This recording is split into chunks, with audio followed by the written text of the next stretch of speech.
Hello everyone, and welcome to another episode of GHE Diaries. Today we have with us Adam Ostaszewski, who was part of an expedition in 2017 to the village Shade. Welcome aboard, Adam. Thank you. Yeah, I'm happy to be here as well and to share about my journey with GHE. And before we start, Adam, for our audience here, can we have a quick introduction? Sure. Yeah. Adam Ostaszewski. I'm originally from New York City. I spent most of my life there. So yes, I'm American, but also dual citizen. And currently I live in Paris. Thank you for sharing that, Adam. I remember you shared your story on a GHE Alumni call, telling about how you envisioned a trip around the world on a bicycle. Let's start from there. What was the thought process like, and how did you start with the road trip? Well,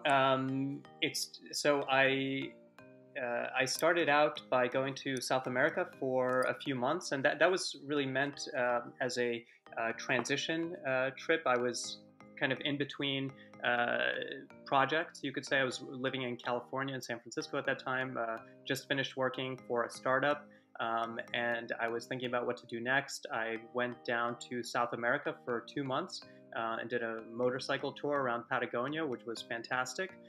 But along the way, I met a number of cyclists and travelers who are making much longer trips, kind of traveling from, the tip of Alaska, for example, all the way to Ushuaia, to the tip of South America, and doing, all sorts of crazy but really inspiring journeys.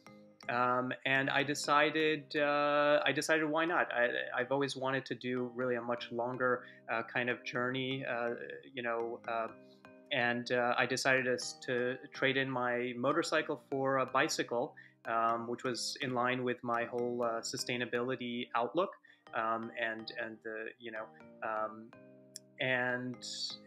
I flew to India, and I decided to cycle across Asia. I had a kind of a loose idea to start in the south of India, and I started in Bangalore, and to go by land more or less as far as I could get to, which to me was Singapore. And so I kind of made it a loose goal of getting to Singapore. I thought it would initially take me about 6 months, but it actually took me about 1.5 years.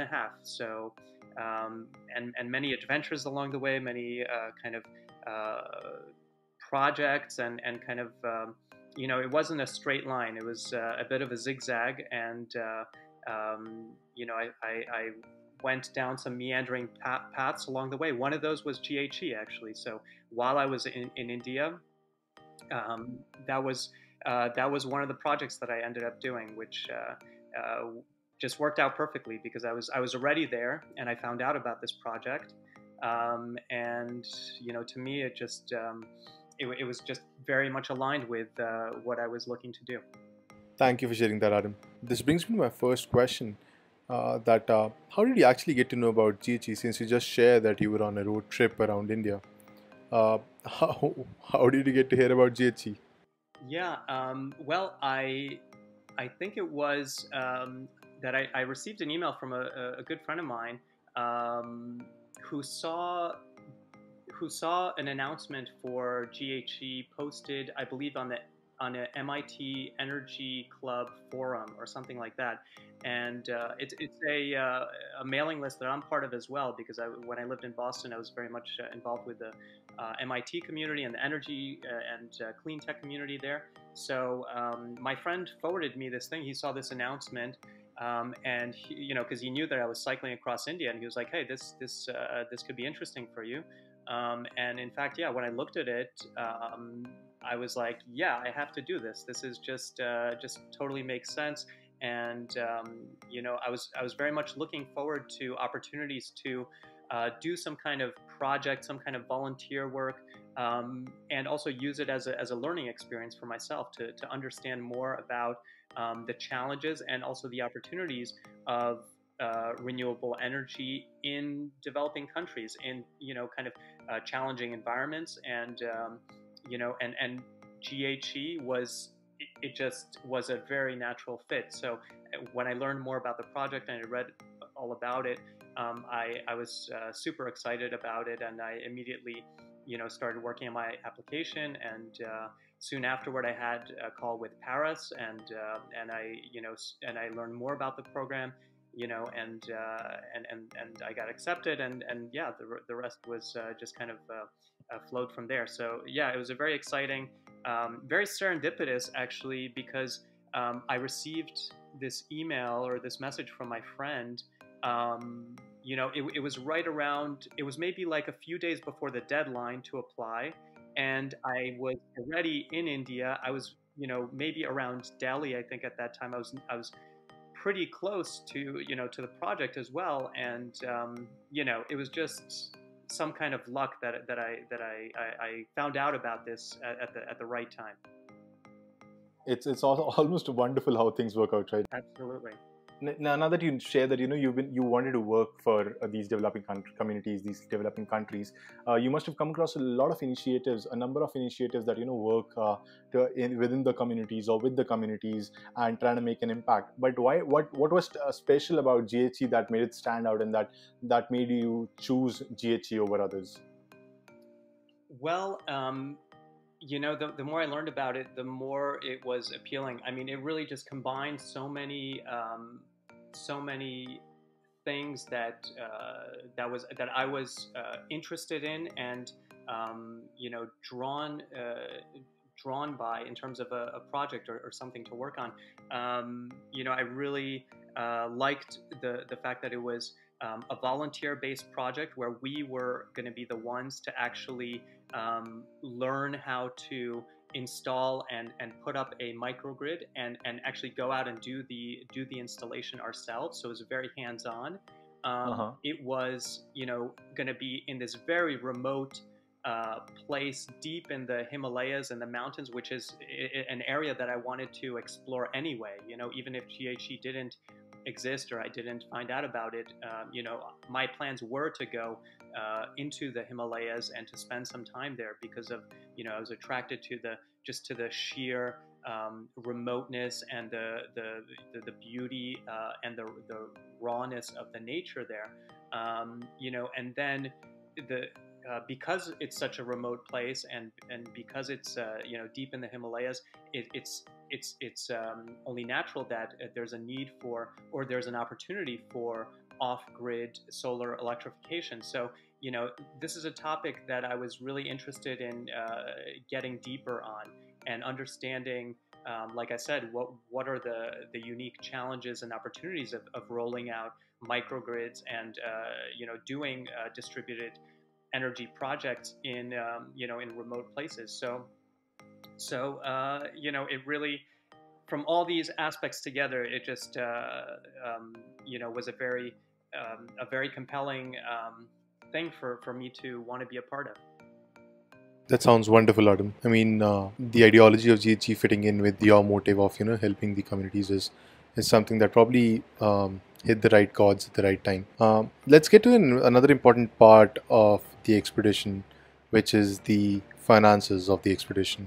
During our initial conversation, you shared that it was crowdfunded, and also the fact that you were traveling throughout the country on a bicycle. So you're not really working per se, but you were working with the community on social projects.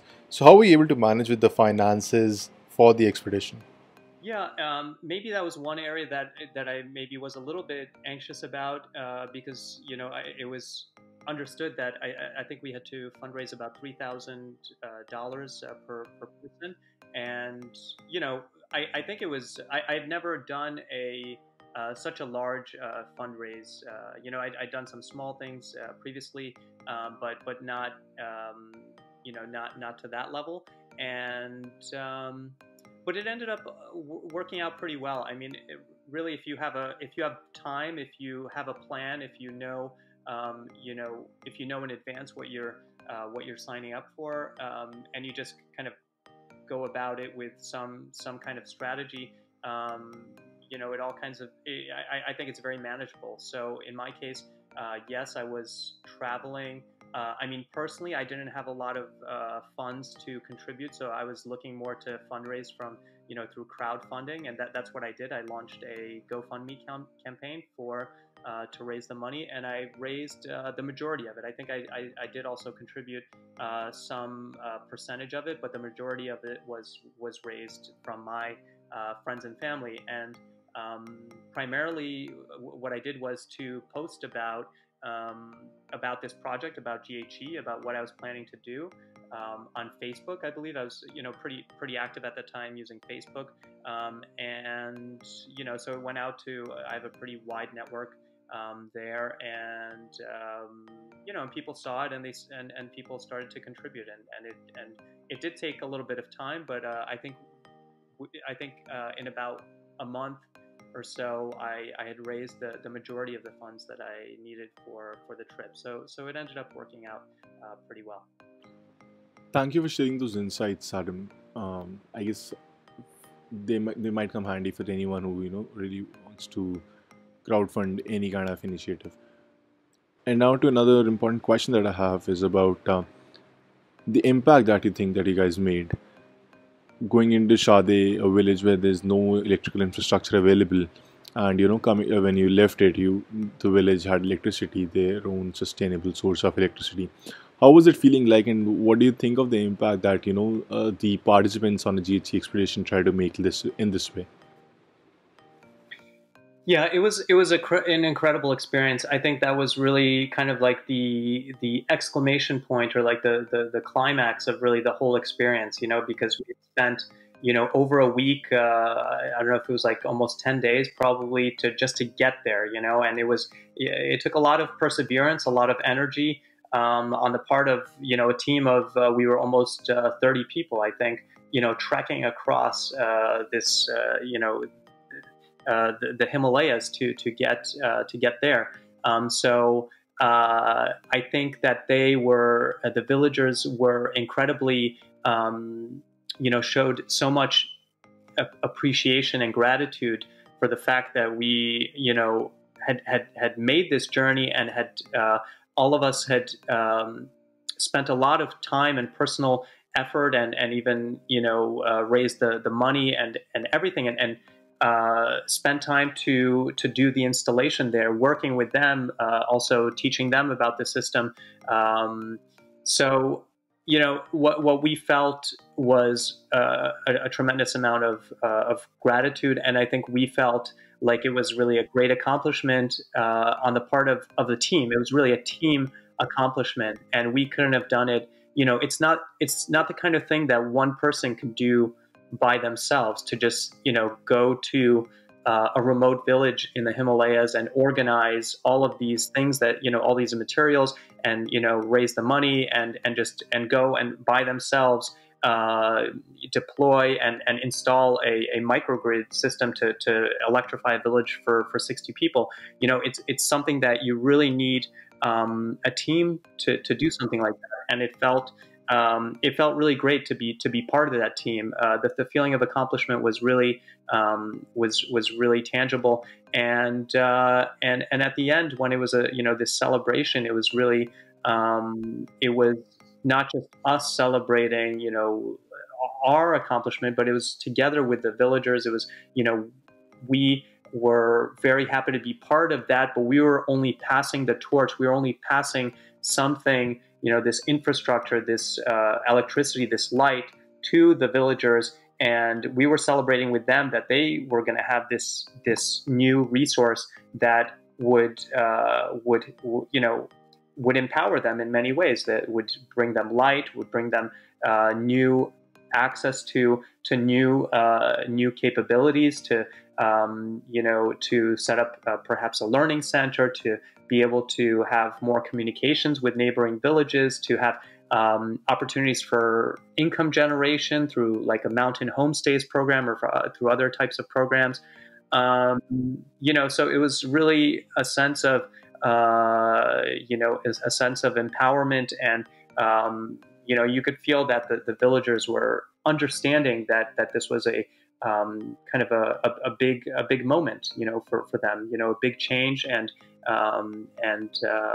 it was just wonderful to be there, to be part of it, just for that few short days. But it's a change, or it's a new it's a it's something that will last for hopefully a very long time and bring about many positive changes. True. I mean, the kind of impact the participants of the expeditions have is lifelong, given the fact that, these communities have never had electricity for themselves at their disposal, especially during the night, I'd say, because, but I mean, even in the day itself, they're very limited in terms of all the resources. And now that you guys have provided these remote communities with the electrical infrastructure, they can access the parts of the community or to perform those activities which they were earlier not able to in the dark. And I guess that is wonderful in itself, that a team of 30 odd members in this particular case went on a 10-day trip and changed lives of a particular community for their lifetime. That's absolutely wonderful. And one key takeaway, Adam, if you want to share one key practice that you've taken away from this particular expedition in 2017 that you've carried on with your life, and something that you might want to share with our audience. I think I'll go back to something that I was talking about earlier. It was about the aspect of team. I think that's a very powerful concept. That when you have a vision, when you empower others with that same vision, and you kind of inspire others with that same vision, and you get a team that's mobilized and motivated to kind of carry out that mission. It's a very powerful thing, and I think that's something that I saw that GHE did, really in an excellent way. That they were able to get a team of highly motivated, highly inspired people that were really much bought into this vision, and to go to great lengths to execute it together. So I think that's a very powerful lesson, and something that I think I'll take with me, further in my life and in other endeavors that I look at. Yeah. That's beautiful, Adam. Thank you for that. Now that you've done with the expedition, it was back in 2017. It's been almost 3 years now, if we count it that way. And what do you think of GHE now? I mean, based upon the the updates that you get on a regular basis. When you started off with GHE back in 2017 on an expedition, what were your thoughts about GHE then versus what are your thoughts about GHE now, and the kind of work that GHE is currently doing in terms of its community intervention, its livelihood programs through mountain homestays? So what do you think of GHE in the current times? Yeah, back in 2017, GHE was still a fairly young organization, but it already had been doing this work for several years. And I think around that time, they had already managed to electrify the majority of remote villages in the Leh and Ladakh region. So they already had quite a bit of traction, and it was evident that the model that they had set up was effective. It was working, because they were successful, and other people were finding, other villagers and villages were finding out about the work that GHE was doing, and they were eager they wanted to invite GHE to come and electrify their villages as well. There was a lot of excitement and demand for what they were doing. So already there was a lot of good momentum. At that time, in 2017, the focus was still, on northern India and on the Ladakh region.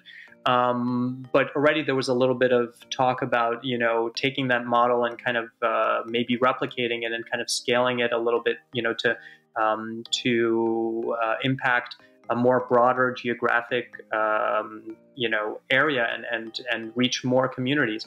And I think that was something that, for me, I saw very clearly that, you could take a model like GHE's and apply it in other parts of the world that have similar challenges and have remote communities and could really benefit from solar electrification. And it's great to see that 3 years later, GHE is going down that path, and has started to work in other places, and also is starting to think a little bit more broadly about the types of programs that it could do, because the electricity and the fact that you bring electricity to a village is just kind of the beginning. You could say it's a foundation. It's a kind of a first step, but it's also something that opens up so many other opportunities, and opportunities that could increase the ability to generate income, to have a healthy livelihood, to have access to information, to have access to educational opportunities, healthcare opportunities, so many different things. So it's really great to see that GHE has continued to think more and more broadly about developing programs that that could allow the villagers to take the full advantage of this foundational element of electricity. So I follow along the work that's being done. I read, I kind of stay up on the newsletters, and sometimes we have like alumni calls, and there's a alumni WhatsApp group, and so I really enjoy to get updates about the work that GHE is doing, and to see what was an idea, what was kind of, you could say, like a seed that was planted in around Leh and in Ladakh is blossoming, and it's kind of spreading to other parts of the world, and to impact more and more lives in different ways. So it's really great to see that. Well, Adam, thank you for sharing all these insights into the GHE expedition. You've really taken us back to 2017 and shown us how the experience was like for you and what it's going to be like to change someone's life, make an impact through an impact expedition with GHE. It's been great talking to you. I guess that is it for our conversation today. It was lovely to host you today. Yeah, it was really a great conversation. I really enjoyed being part of it and to reflect on my experiences with GHE. And to our viewers, we'll catch up in the next one. Thank you.